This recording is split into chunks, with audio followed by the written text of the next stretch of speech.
والقرآن المجيد والفرقان الحميد. أعوذ بالله من الشيطان الرجيم. بسم الله الرحمن الرحيم. قل هو الله أحد الله الصمد لم يلد ولم يولد ولم يكن له كفوا أحد. میں نے ابھی آپ کے سامنے ایک پوری سورت تلاوت کرتی ہے جس کا ترجمہ یہ ہے، اے نبی کے کہہ دو اللہ ایک ہے، اللہ بے نیاز ہے، وہ نہ کسی کا باپ اور نہ کسی کا بیٹا اور اس کا کوئی ہمسر نہیں. چاہے حقیقت نہیں ہے کہ جب ہم تاروں بھرے آسمان، چوڑی چکلی زمین، پتا سمندر، اونچے پہاڑ، کہتے دریا دیکھتے ہیں تو بے ساختہ یہ خیال آتا ہے ان کا کوئی خالق ہے، کوئی ہے جس نے ان چیزوں کو تخلیق کی ہے.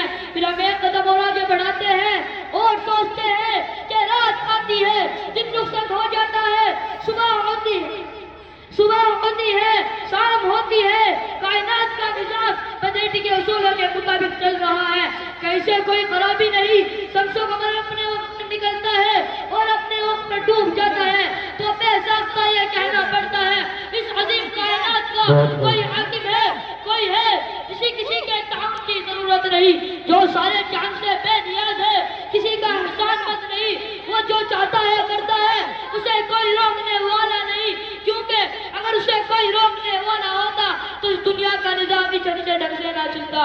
لو کان فیہما آلہۃ الا اللہ لفسدتا، اگر ان دونوں میں یعنی زمین اور آسمان میں اللہ کے علاوہ کوئی اور معبود ہوتا تو یہ دونوں ٹوٹ جاتے. جب کسی ملک میں دو بادشاہ نہیں رہ سکتے تو کسی بھی ادارے کے کئی صدر نہیں ہوتے، تو بھلا اس کائنات کے کئی حاکم کیسے ہو سکتے ہیں؟ محترم دوستو، ہماری یہ بے وقار مجلس اپنے کئی صدر چن لے تو کیا یہ مجلس چل سکتی ہے؟ کیا لوگ ہمیں بے وقوف نہیں کہیں گے؟ تعجب ہے ان لوگوں پر جو سارے چاند کے کئی صدر مانتے ہیں. کوئی باپ بیٹا روح القدس کی نظر تلاش ہوئی ہے اور کوئی ہزاروں دیوتے اور دیوتاؤں کو پرمیشور کا ساجی بناتا ہے. مگر بڑے افسوس کی بات ہے کہ لوگ انہیں بے وقوف کہتے ہوئے ہچکچاتے ہیں.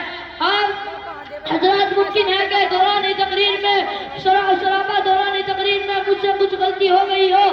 میں بھی اور انسانوں کی طرح ایک انسان ہوں، اسی لیے مجھ سے غلطی ہو جانا کوئی حرج کی بات نہیں. آپ حضرات سے گزارش ہے کہ مجھ کو مطالعہ فرمائے میں نے کون سی بات غلط کی ہے تاکہ آئندہ میں ایسا نہ کروں. انہی چند باتوں پر میں اپنی تقریر ختم کرتا ہوں.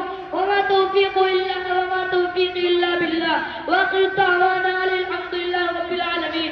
اے قول محمد قول خدا، اے قول محمد قول خدا، فرمان نہ بدلا جائے گا، بدلے گا زمانہ لاکھ مگر قرآن نہ بدلا جائے گا. شاہ کو بدلتے دیکھا ہے، شاعری کو بدلتے دیکھا ہے، شاہ کو بدلتے دیکھا ہے، شاعری کو بدلتے دیکھا ہے. اسلام کی کشتی کا سرداب اٹھائے گا ظالم، سرداب اٹھائے گا ظالم، اسلام نہ بدلا جائے گا. جزاکم اللہ خیر الجزاء و احسن الجزاء.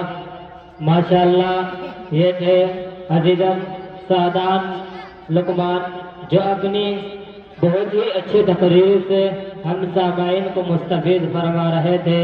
عزیزان گرامی، جیسا کہ آپ سبھی حضرات کو معلوم ہے کہ آج الحمدللہ آپ کے مدرسے میں سالانہ اجلاس ہے اور یہ جو بچے پروگرام کر رہے ہیں یہ صرف آپ ہی کا انتظار دیکھ رہے ہیں اور الحمدللہ ان بچوں کو پروگرام کرانے کی محنت جو کرائی ہے وہ ہمارے استاد محترم حضرت مولانا محمد افضال صاحب اور اسی طرح ہمارے میرے استاد مشفق و مربی حضرت قاری محمد عارف صاحب جو کہ اسی مدرسے کے استاد ہیں اور میں نے ان کے پاس حفظ پڑھائے اور الحمدللہ اب 4 سال مولویت کے ہو چکے ہیں.